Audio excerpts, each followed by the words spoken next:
وخير الهدي هدي محمد صلى الله تعالى عليه وسلم وشر الأمور محدثاتها فإن كل محدثة بدعة وكل بدعة ضلالة وكل ضلالة في النار. قال الله تبارك وتعالى في محكم تنزيله: أعوذ بالله من الشيطان الرجيم. وأمر أهلك بالصلاة واصطبر عليها لا نسألك رزقا. مختصر سی حمد و ثنا کے بعد قابل احترام دوستوں، بزرگوں، بھائیوں، رمضان المبارک کا بابرکت مہینہ، رحمتوں اور مغفرتوں والا مہینہ انشاءاللہ العزیز چند ایام کے بعد ہم سب پر سایہ فگن ہونے والا ہے، اور اللہ رب العالمین سے دعا کرتا ہوں کہ اللہ پاک اس ماہ کو اچھے انداز سے گزارنے کی اور اس ماہ کے اندر کثرت کے ساتھ عبادت کے اندر اپنا وقت گزارنے کی توفیق اور سعادت عطا فرمائے۔ آج کے اس خطبہ جمعہ کے اندر رمضان المبارک کے حوالے سے میں گفتگو نہیں کروں گا، چونکہ گزشتہ جمعے آپ احباب کے سامنے نماز کی اہمیت اور فضیلت کے اعتبار سے گفتگو ہو رہی تھی، اور اس سے پچھلے جمعے بھی تقریباً نماز کے حوالے سے ایک مدلل گفتگو آپ کے سامنے ہوئی تھی۔ آج انشاءاللہ العزیز نماز کے چھوڑنے کے نقصانات اور اس کے مختصر سے فائدے آپ کے سامنے رکھوں گا، اس امید کے ساتھ کہ ہم رمضان المبارک کے اندر کثرت کے ساتھ نوافلوں کا اہتمام کریں گے اور سجدوں کا اہتمام کریں گے۔ اللہ رب العالمین سے دعا ہے کہ اللہ پاک مجھے صحیح معنوں میں بیان کرنے کی توفیق عطا فرمائے اور ہم سب کو اس پر عمل پیرا ہونے کی سعادت نصیب فرمائے۔ میرے محترم بھائیوں، دوستوں، بزرگوں، اللہ رب العالمین قرآن مجید کے اندر ایک مواقع پر نہیں بلکہ جا بجا مواقع پر خالق کائنات نے نماز کا تذکرہ کیا ہے، اور جہاں جہاں پر بھی نماز کا تذکرہ کیا ہے وہاں پر نماز کے پردے کے احکام نہیں بیان کیے ہیں۔ کہیں پر یہ نہیں کہا کہ آپ نماز ادا کرو یا نماز کو آپ پڑھو، سنت پڑھو، نفل پڑھو، ایسی چیز قرآن مجید کے اندر کہیں پر بھی نہیں ملتی ہے، بلکہ اللہ رب العالمین نے جہاں جہاں پر نماز کا تذکرہ کیا ہے اس کے ساتھ کہیں یقیمو کے الفاظ ملتے ہیں، کہیں قیام کے الفاظ ملتے ہیں، کہیں وہ یقیمون کے الفاظ ملتے ہیں، یعنی کہ خالق کائنات نے نماز کو قائم کرنے کے حوالے سے تلقین کی ہے۔ الذین یؤمنون بالغیب ویقیمون الصلاۃ ومما رزقناہم ینفقون، وہ لوگ جو غیب پر ایمان لے کر آتے ہیں اور اس کے بعد نماز کو قائم کرتے ہیں۔ قائم سے مراد کیا ہے کہ نماز کا ایک ایسا نظام قائم کرتے ہیں کہ جس نظام کے اندر ہر پریشانی اور ہر تکلیف کے معاملے میں اس میں حل تلاش کرتے ہیں، جس طرح پچھلے جمعے آپ کے سامنے آیت پڑھی تھی وَاسْتَعِینُوا بِالصَّبْرِ وَالصَّلَاةِ۔ اس لیے اللہ پاک نے جا بجا پر اجتماعیت کی بات کی ہے، قیام کی بات کی ہے، کہیں پر بھی ادا کرنے کے حوالے سے خالق کائنات نے گفتگو نہیں کی ہے۔ ایک اور جگہ اللہ رب العالمین فرماتے ہیں کہ وَأَقِیمُوا الصَّلَاةَ وَآتُوا الزَّکَاةَ وَارْکَعُوا مَعَ الرَّاکِعِینَ، کہ نمازوں کو قائم کیا جائے، یعنی کہ جماعت کا اہتمام کیا جائے اور زکوٰۃ کی ادائیگی کی جائے۔ اور یہ قیام کس طرح کرنا ہے؟ وَارْکَعُوا مَعَ الرَّاکِعِینَ، رکوع کرنے والوں کے ساتھ رکوع کیا جائے۔ ہمارے معاشرے کے اندر اور ہماری سوسائٹی کے اندر نماز کا جو کانسیپٹ بٹھایا گیا ہے وہ 2 رکعت 4 رکعت 8 رکعت پر مشتمل ہے کہ جب جی چاہے آپ کا، جس طرح جی چاہے آپ کا، آپ اس کو ادا کر لیں، یہ نماز ہے۔ در حقیقت یہ نماز نہیں ہے، البتہ نماز کے حوالے سے جو خالق کائنات نے گفتگو کی ہے اس کا انداز ہی کچھ اور ہے۔ اللہ رب العالمین ایک اور مقام پر ارشاد فرماتے ہیں، فرمایا کہ وَأَمُرْ أَهْلَكَ بِالصَّلَاةِ وَاسْتَبِرْ عَلَيْهَا لَا نَسْأَلُكَ رِزْقًا۔ خالق کائنات نے فرمایا کہ اپنے اہل و عیال کو، اپنے گھر والوں کو نماز کی تلقین کرو۔ وَاسْتَبِرْ عَلَيْهَا، صرف تلقین سے کام نہیں چلے گا بلکہ اس پہ ڈٹے رہنے کو کہو۔ لا نسألک رزقا، رزق کا مطالبہ ہم آپ سے نہیں کرتے، نحن نرزقک، رزق کا دینا یہ ہماری ذمہ داری ہے۔ ذرا توجہ کیجئے گا، اللہ نے یہاں پر 2 باتوں کا تذکرہ کیا ہے۔ پہلی چیز وَأْمُرْ أَهْلَكَ بِالصَّلَاةِ وَاسْتَبِرْ عَلَيْهَا، جو گھر کے سربراہ ہیں، والد کی صورت میں جو گھر کے نظام کو چلا رہے ہیں، یہ ان کی ذمہ داری ہے کہ اپنے گھر والوں کو نماز کی تلقین کریں، چاہے اس زمرے کے اندر اس کا بیٹا ہو یا اس کی بیوی ہو، اس کے اہل و عیال ہو۔ خالق کائنات نے حکم دے دیا کہ تم اپنے گھر والوں کو نماز کی تلقین کرو، واستبر علیہا، اور اس پہ ڈٹے رہنے کو کہو، اس پہ سختی بھی کرو۔ یہاں سے قرآن مجید کی ایک آیت میرے ذہن میں آتی ہے جو اس کے ساتھ مماثلت رکھتی ہے، اور وہ کس طرح ہے؟ اللہ رب العالمین نے فرمایا سورہ تحریم کے اندر، فرمایا کہ یا ایھا الذین آمنوا قوا انفسکم واہلیکم نارا، اے ایمان والو اپنے آپ کو اور اپنے اہل و عیال کو جہنم کی آگ سے بچا لو۔ وقودها الناس والحجارہ، جس کا ایندھن انسان اور پتھر بنائے گئے ہیں۔ پتہ یہ چلا کہ قیامت کے دن بیوی کے حق میں شوہر سے پوچھا جائے گا کہ اس کو آپ نے نماز کا حکم دیا کہ نہیں دیا، یہ نماز پڑھتی تھی یا نہیں پڑھتی تھی۔ بیٹے کے حق میں باپ سے پوچھا جائے گا کہ تم نے اس پہ تلقین کی کہ نہیں کی، سختی کی کہ نہیں کی۔ اللہ کے نبی علیہ الصلوۃ والسلام کا فرمان، فرمایا کہ مروا اولادکم وہم ابناء 7 سنین، جب تمہارے بچے 7 سال کی عمر کو پہنچ جائیں تو ان کو نماز کا حکم دو۔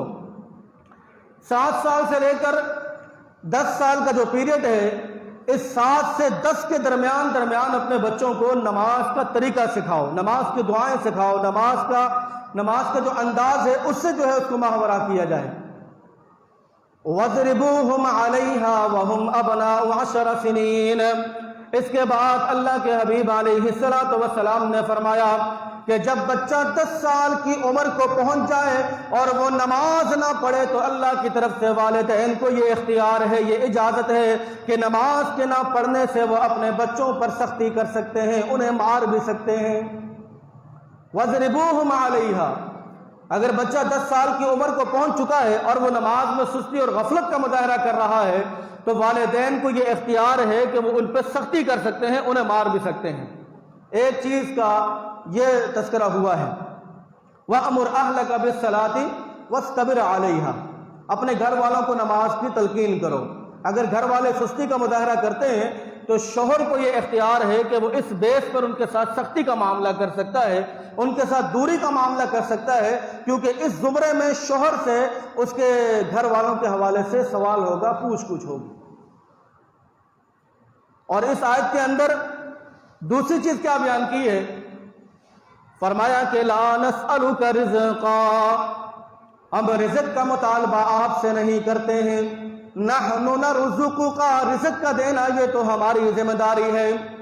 خالق کائنات 12ویں پارے کے آغاز میں ارشاد فرماتے ہیں، فرمایا کہ وَمَا مِن دَابَّةٍ فِي الْأَرْضِ إِلَّا عَلَى اللَّهِ رِزْقُهَا۔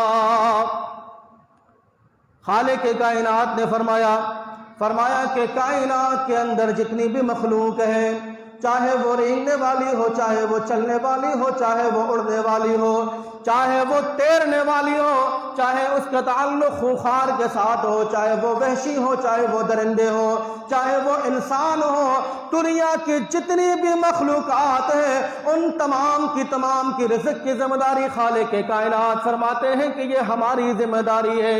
نحن نرزقک، تم اپنے گھر والوں کو نماز کی تلقین کرو، رزق کا پہنچانا یہ ہمارا کام ہے۔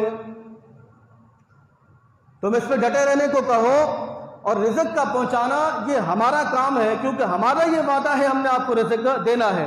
اور اسی سے ملتی جلتی بات قرآن مجید کے اندر سورہ طلاق کے اندر ملتی ہے، اور وہ کس طرح فرمایا کہ وَمَن يَتَّقِ اللَّهَ يَجْعَل لَّهُ مَخْرَجًا وَيَرْزُقْهُ مِنْ حَيْثُ لَا يَحْتَسِبُ وَمَن يَتَوَكَّلْ عَلَى اللَّهِ فَهُوَ حَسْبُهُ إِنَّ اللَّهَ بَالِغُ أَمْرِهِ قَدْ جَعَلَ اللَّهُ لِكُلِّ شَيْءٍ قَدْرًا۔ خالق کائنات فرماتے ہیں کہ تم اپنے اندر تقوی کو اختیار کرو، اپنے آپ کو گناہوں سے پاک رکھنے کی کوشش کرو، اپنے آپ کو نماز کے اندر دعاؤں کے اندر مصروف کرو، تمہارا رزق اللہ پاک ایسی جگہ سے منتخب کرے گا کہ جہاں پر تمہارا وہم و گمان بھی نہ ہوگا۔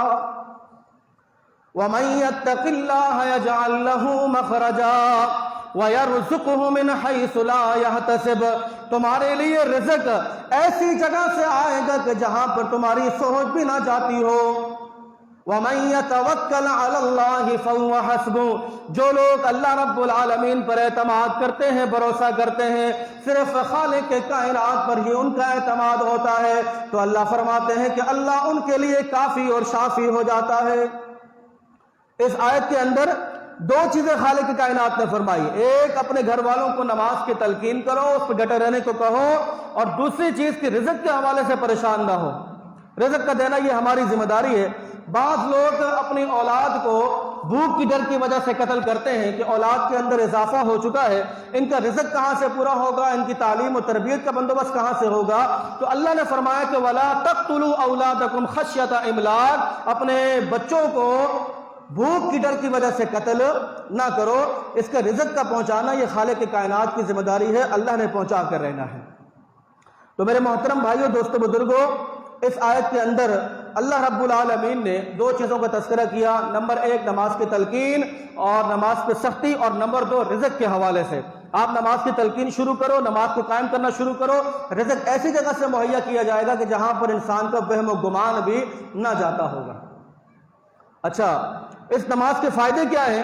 میرے محترم بھائیوں، دوستو، بزرگوں، انسان دو طرح سے نشو و نما پاتا ہے۔ نمبر ایک، جسمانی اعتبار سے اچھی غذائیں جب انسان استعمال کرتا ہے تو انسان کا جسم پھلتا اور پھولتا ہے، توانا ہوتا ہے، موٹا تازہ ہوتا ہے اچھی غذا کے استعمال کرنے سے۔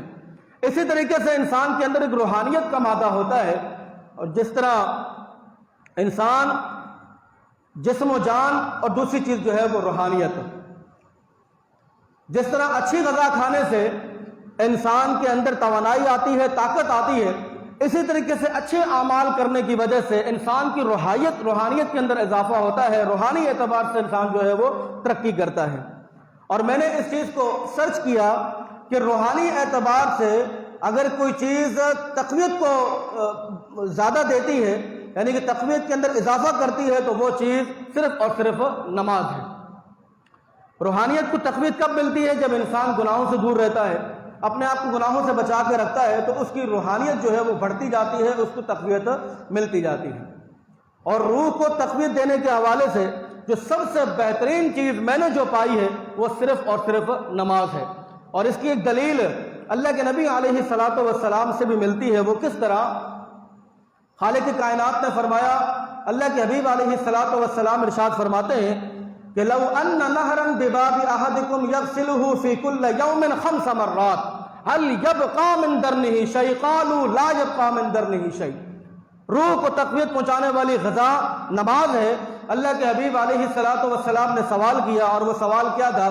فرمایا کہ اے میرے صحابہ کی جماعت، اگر تمہارے گھر کے باہر سے ایک نہر جاری ہو اور تم اس کے اندر دن میں 5 دفعہ غسل کرتے ہو، تو بتاؤ کہ هل يبقى من درنه شيء، دن میں 5 دفعہ غسل کرنے والے آدمی کے جسم میں کوئی میل و کچیل باقی رہے گی۔ صحابہ کہتے ہیں کہ لا یبقى من درنی شیء، اے اللہ کے حضور علیہ السلام اگر کوئی دن میں 5 دفعہ غسل کرتا ہے تو اس کے جسم پہ کوئی میل و کچیل باقی نہیں رہتی۔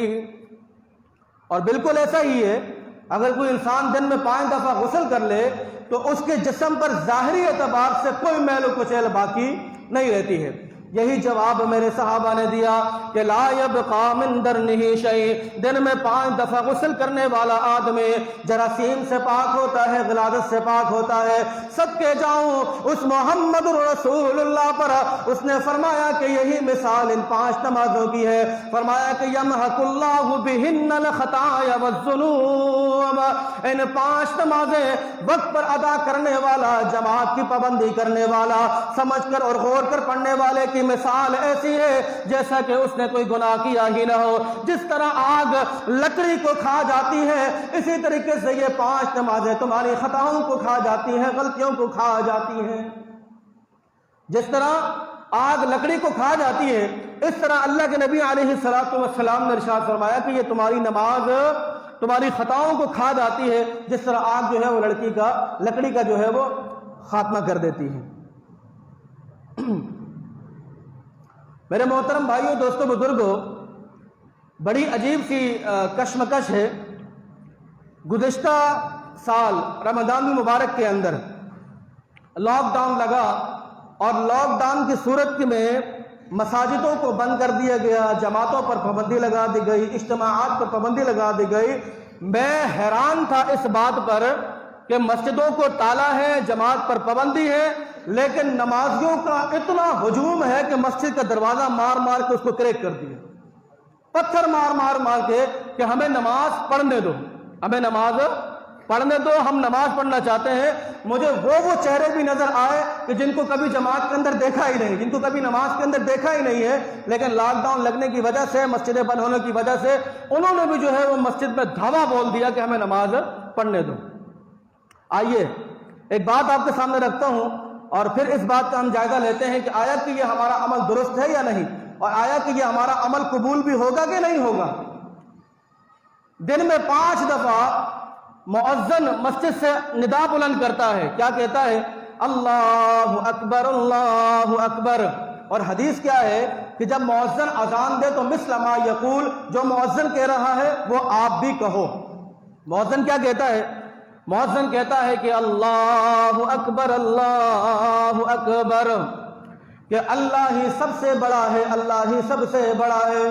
دنیا کے تمام معاملات، چاہے وہ لاکھوں کو ہو، کروڑوں کے ہو، اربوں خربوں کا بزنس ہو، دنیا کا کوئی بھی معاملات ہو، تم سن تمام معاملات میں سے اللہ رب العالمین سب سے بڑے ہیں۔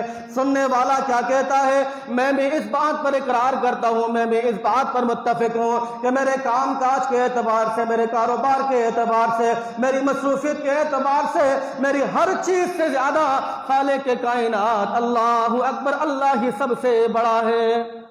مؤذن نے کہا اللہ سب سے بڑا ہے، اور سننے والے نے کیا جواب میں کہا کہ اللہ اکبر، میں بھی اقرار کرتا ہوں کہ اللہ ہی سب سے بڑے ہیں۔ اس کے بعد مؤذن کہتا ہے اشہد ان لا الہ الا اللہ، میں گواہی دیتا ہوں اس بات کی کہ اللہ کے علاوہ کوئی الہ نہیں، کوئی مسجود نہیں، کوئی معبود نہیں، کوئی مشکل کشا نہیں، کوئی حاجت روا نہیں، کوئی بگڑیاں بنانے والا نہیں۔ مؤذن کہتا ہے کہ میں اس بات کی گواہی دیتا ہوں، سننے والا بھی کہتا ہے کہ اشہد ان لا الہ الا اللہ، میں بھی گواہی دیتا ہوں کہ اللہ کے علاوہ کوئی الہ نہیں۔ ایسا ہی ہے، جب مؤذن اذان دیتا ہے تو جو کلمات مؤذن پڑھ رہا ہوتا ہے انہی کلمات کو آپ بھی دہرا رہے ہوتے ہو، یعنی کہ آپ مؤذن کی ہر بات سے 100% متفق ہوتے ہیں کہ جو یہ بات کہہ رہا ہے بالکل ٹھیک کہہ رہا ہے۔ تیسرا جملہ مؤذن کہتا ہے کہ اشہد ان محمد رسول اللہ، میں اس بات کی گواہی دیتا ہوں کہ محمد اللہ کے رسول ہیں۔ نماز کا معاملہ ہو، حج عمرے کا معاملہ ہو، محمد اللہ کے رسول ہے۔ چاہے کوئی سی بھی عبادت ہو، اعلیٰ ہو یا عرفہ ہو یا ادنا ہو، محمد اللہ کے رسول ہے۔ چاہے دین کا کوئی بھی معاملات ہو، اب نہ پوچھنا کہ محمد اللہ کے رسول ہے۔ یعنی کہ مؤذن اس بات کی گواہی دے رہا ہوتا ہے، معاملہ قضاء حاجت کا ہو یا حج و عمرے کا ہو، معاملہ چھوٹی عبادت کا ہو یا بڑی عبادت کا ہو، وہ طریقہ جناب محمد رسول اللہ صلی اللہ علیہ وسلم کا ہوگا۔ اب سننے والا کیا کہتا ہے؟ میں بھی گواہی دیتا ہوں کہ اشہد ان محمد رسول اللہ، کہ میری عبادت کا طریقہ محمد رسول اللہ کے مطابق ہوگا۔ آپ نے شروع کے 3 الفاظ کے اندر اس بات کا ایگریمنٹ کیا کہ اللہ سب سے بڑا ہے، اللہ کے علاوہ کوئی الہ نہیں ہے، اور محمد اللہ کے رسول ہیں۔ ان چیزوں کا ایگریمنٹ ہونے کے بعد اب مؤذن کہتا ہے کہ حی علی الصلاۃ، ایگریمنٹ ہو چکا ہے، اب معاہدہ ہو چکا ہے، اب آؤ نا نماز کی طرف۔ جب مؤذن کہتا ہے حی علی الصلاۃ، اب آؤ نماز کی طرف، تو اس وقت کاروبار آڑے آ جاتا ہے، کاروبار آڑے آ جاتا ہے، بزنس آڑے آ جاتا ہے، مصروفیات کے اندر اضافہ ہو جاتا ہے۔ ابھی تو آپ نے کہا کہ میں گواہی دیتا ہوں کہ اللہ کے علاوہ کوئی الہ نہیں، محمد اللہ کے رسول ہے۔ جب اللہ نے بلایا کہ حی علی الصلاۃ، آؤ نا نماز کی طرف، ابھی کام تھوڑا سا بچا ہوا ہے، ابھی مصروفیت چل رہی ہے، ابھی گاہک سر پہ کھڑے ہوئے ہیں، وہ سارا کا سارا معاہدہ 1 منٹ کے اندر آپ توڑ دیتے ہیں۔ پھر اللہ کا کرنا ایسا ہوا کہ لاک ڈاؤن لگ گیا، مسجدیں بند کر دی، اب نماز کے لیے آ رہے ہیں، لیکن خالق کائنات نے اب آپ کا آنا قبول نہیں کیا۔ حی علی الصلاۃ، آؤ نماز کی طرف تو نہیں آتے۔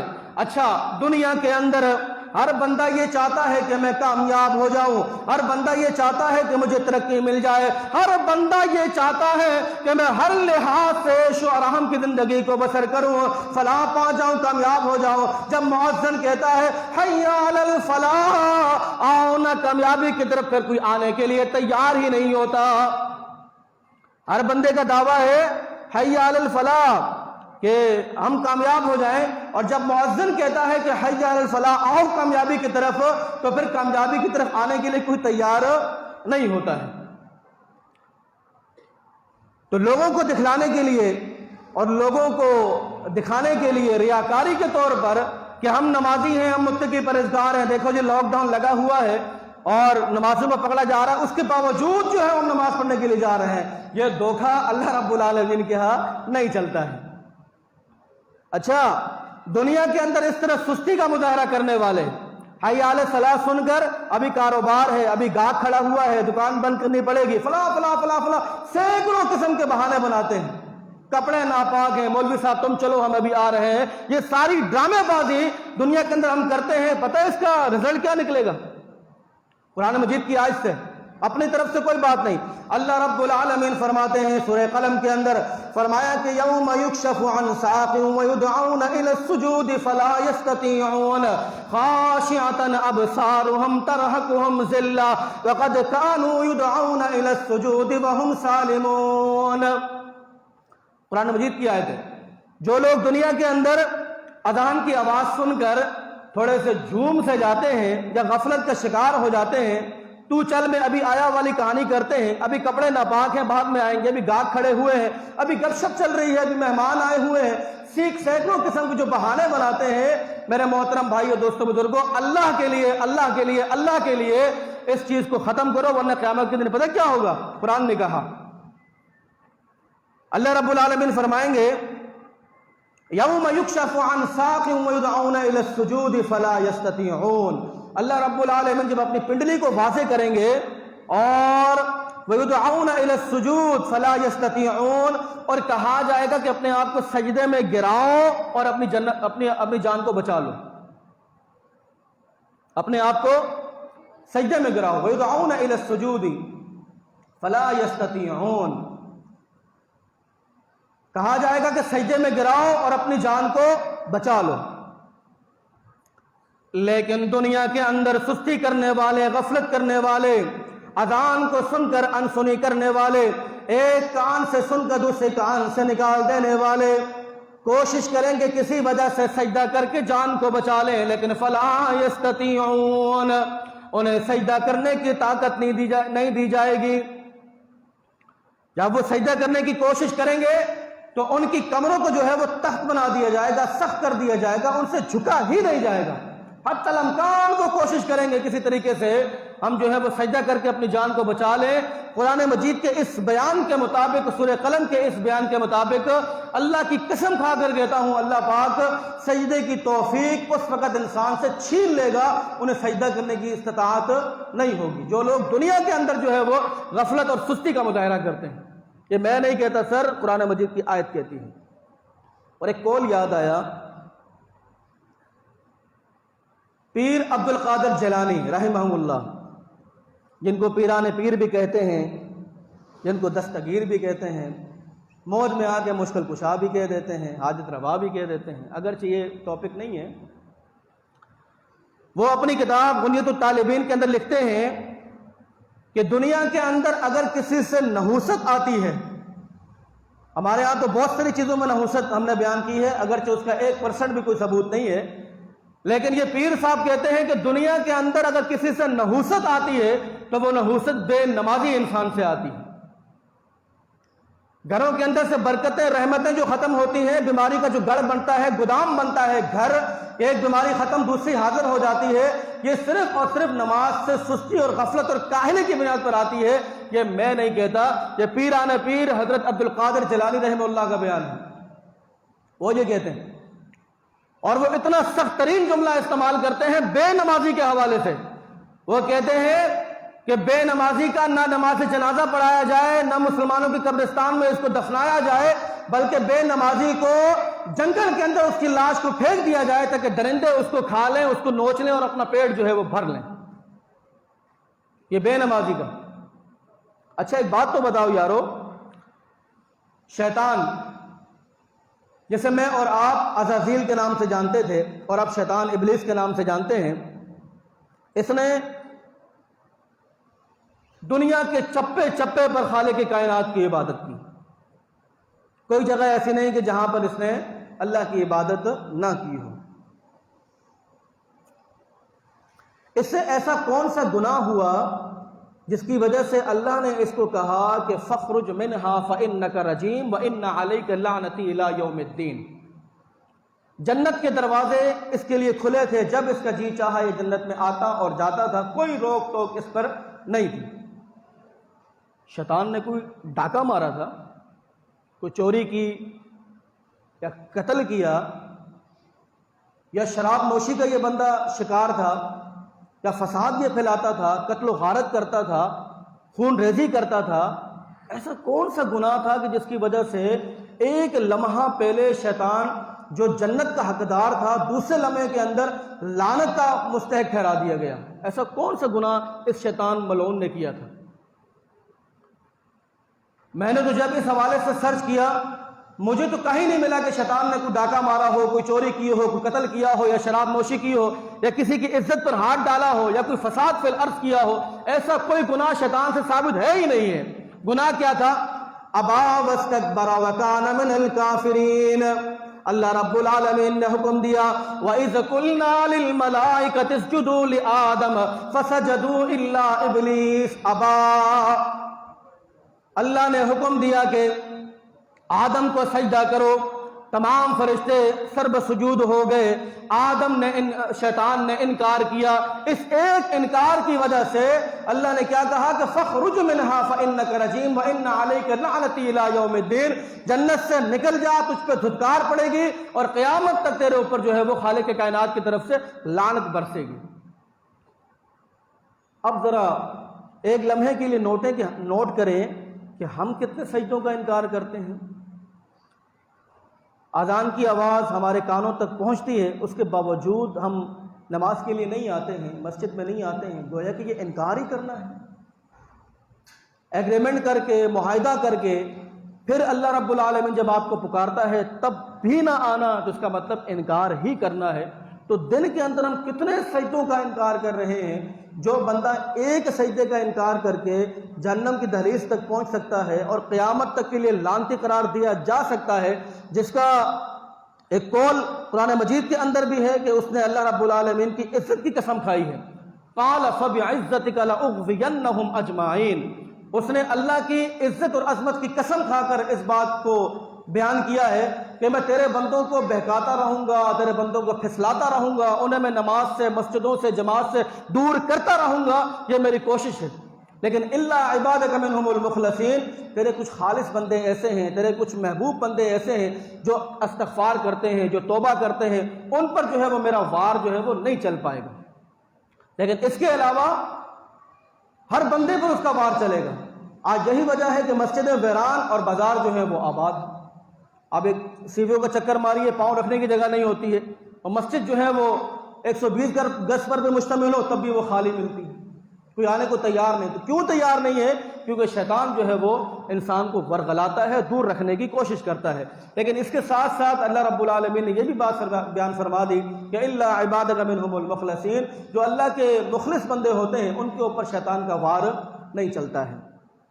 رمضان المبارک کی آمد ہے میرے محترم بھائیوں، دوستوں، بزرگوں، اپنے آپ کو جسمانی اعتبار سے، روحانی اعتبار سے، ذہنی اعتبار سے آپ تیار کریں کہ اس رمضان کے اندر ہم نے کوئی بھی نماز جماعت سے ترک نہیں کرنی، چاہے فجر ہو، ظہر ہو، عصر ہو، مغرب ہو، عشاء ہو، کوئی بھی نماز ہم نے جماعت کے بغیر پڑھنی ہی نہیں ہے۔ ہم نے جماعت کے ساتھ نماز کو اہتمام کرنا ہے اور پہلی صف کے اندر کھڑے ہو کے پڑھنا ہے۔ اور نہ نماز پڑھنے والوں کے حوالے سے قرآن مجید کی ایک اور آیت، اگر یہ بیان نہ کروں تو شاید حق ادا نہیں ہوگا، اور یہ آیت اکثر بیشتر آپ اس آیت کو سن چکے ہیں، 2-3 منٹ اوپر اس کے لیے معذرت خواہ ہوں۔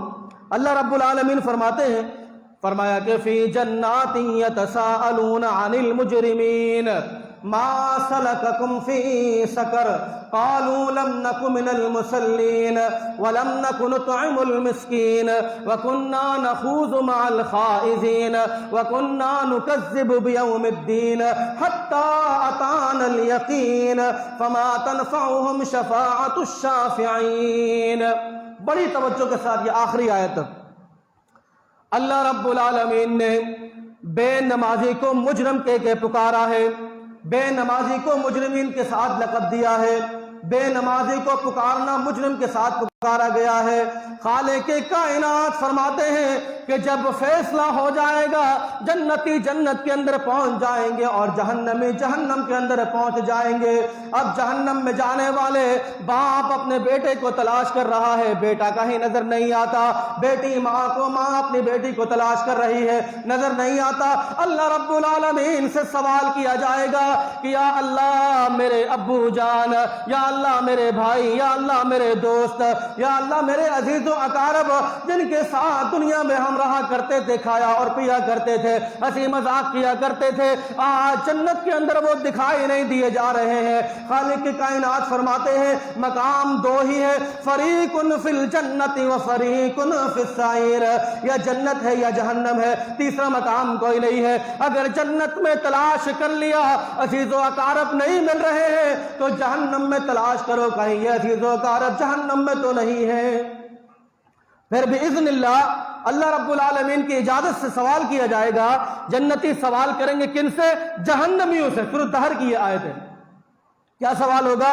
فرمایا جائے گا فی جنات یتساءلون عن المجرمین، وہاں ابو کہہ کر نہیں پکارا جائے گا، ماں کہہ کر نہیں پکارا جائے گا۔ آج بیٹا باپ کو اور باپ اپنے بیٹے کو، بیٹی ماں کو اور ماں اپنی بیٹی کو مجرمین کی لقب سے پکار رہے ہیں۔ فرمایا جائے گا ما سلککم فی سقر، ہائے ہائے تمہیں کس چیز نے بدبختی میں ڈال دیا، تمہیں کس چیز نے ہلاکت میں ڈال دیا، ایسا کون سا تمہارا عمل تھا کہ جس کی وجہ سے آج تم جہنم تک پہنچ چکے ہو؟ وہ کیا کہیں گے؟ لم نک من المصلین، لم نک من المصلین، قالوا لم نک من المصلین۔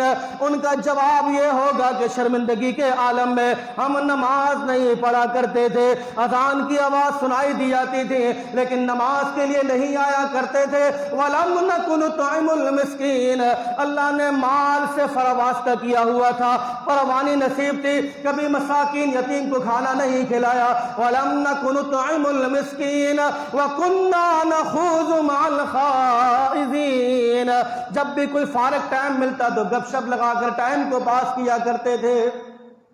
وَكُنَّا نُكَذِّبُ بِيَوْمِ الدِّينِ، دین کو ہی چھٹلا دیا تھا، حَتَّى أَتَانَا الْيَقِينَ، یہاں تک کہ موت آ گئی۔ فَمَا تَنْفَعُهُمْ شَفَاعَةُ الشَّافِعِينَ، نمازی ہی وہ بدبخت انسان ہے، بے نمازی ہی وہ نالائق ترین انسان ہے کہ جس کے حق میں کوئی بھی سفارش قبول نہیں کی جائے گی، بلکہ کسی کو بھی سفارش کا حق ہی نہیں دیا جائے گا۔ فما تنفعهم شفاعت الشافعین، بے نمازی انسان کے لیے کوئی سفارش نہیں ہے اور نہ سفارش کرنے کی اجازت دی جائے گی کہ تم اس کے حق میں سفارش کرو۔ اب آپ اس قرآن مجید کی آیات کو اور ان احادیث مبارکہ کو سامنے رکھ کر خود یہ فیصلہ کریں کہ آپ فریق فی الجنہ والے ہونا چاہتے ہیں یا پھر فریق فی الجہنم والے ہونا چاہتے ہیں۔